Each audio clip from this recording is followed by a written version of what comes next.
Assalamualaikum warahmatullahi wabarakatuh. Perkenalkan, kami dari tim 10 yang beranggotakan saya sendiri sebagai Aris Anggara, terus ada Danang Priyogi dan Yuni Ramawati.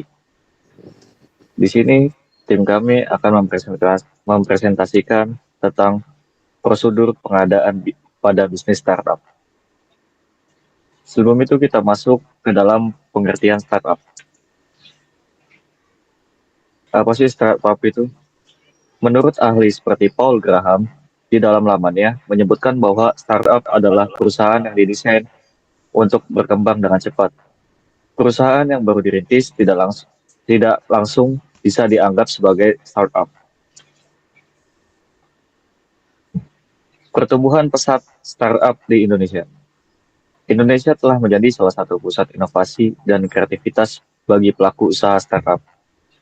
Startup bukan menjadi bentuk industri perusahaan rintisan yang memiliki sejarah. Pertama kali startup muncul di tahun 1998 yang dimulai dari sebuah bisnis kecil rintisan dengan menggunakan website sebagai media utamanya.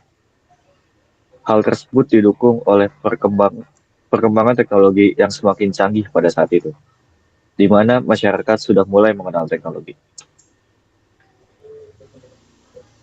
Indonesia merupakan salah satu negara yang melahirkan banyak startup. Pada saat ini, startup telah menjadi model bisnis dengan nilai investasi yang cukup menjanjikan. Selain negara Cina, Indonesia industri startup dalam bidang e-commerce pun paling diminati oleh para investor global. Ada pembagian startup menurut Rama Mamuya, CEO Daily Social Net. Itu ada startup pencipta game, ada Allegrium.com, Kadalang.com, Maximus Games. Terus ada startup perdagangan, ada Tokped, Shopee, JDID, Lazada, dan Bukalapak.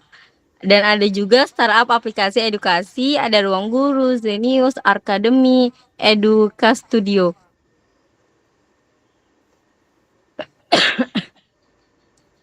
Membangun bisnis startup itu ada membuat keunikan dan membuka pola pikir, memulai dari ide yang simple, mencari dana dan kerjasama seperti investor, usaha yang legal itu adalah baik, totalitas dalam berbisnis.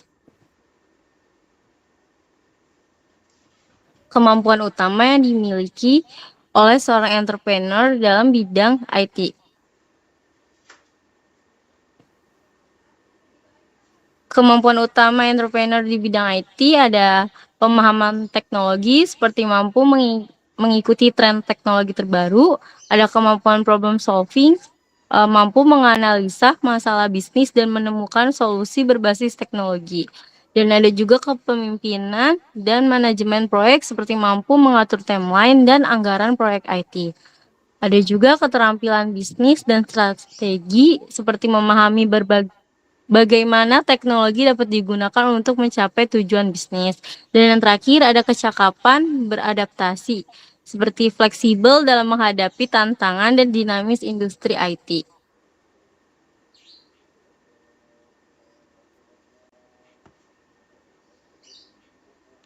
Baik, berikut adalah hal-hal yang harus diperhatikan untuk menjadi konsultan IT yang handal.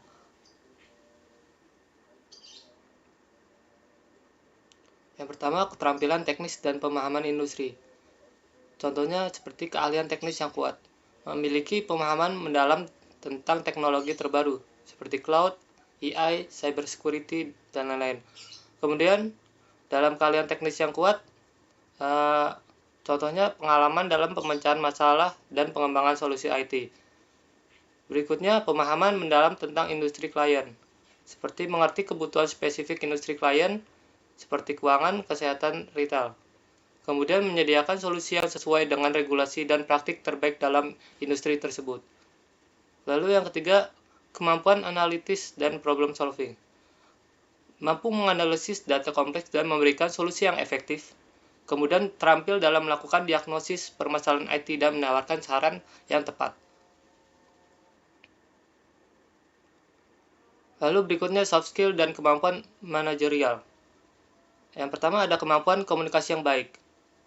dapat menyampaikan solusi teknis dalam bahasa yang mudah dipahami oleh klien non-teknis. Kemudian membangun hubungan baik dengan klien melalui komunikasi yang jelas dan efektif. Yang kedua, fleksibilitas dan adaptasi yang cepat. Mampu beradaptasi dengan kebutuhan proyek dan perubahan teknologi. Kemudian terbuka terhadap kritik konstruktif dan masukan klien. Kemudian ketiga ada kepemimpinan dan manajemen proyek. Seperti mengelola tim dan memastikan bahwa proyek berjalan sesuai jadwal dan anggaran. Kemudian menjaga kualitas hasil dan terus melakukan evaluasi untuk perbaikan. Oke, baik. Itu dia presentasi dari kelompok 10 tentang bisnis startup. Dengan kami kelompok 10, mohon maaf atas segala kekurangan. Kurang lebihnya mohon maaf. Wassalamualaikum warahmatullahi wabarakatuh.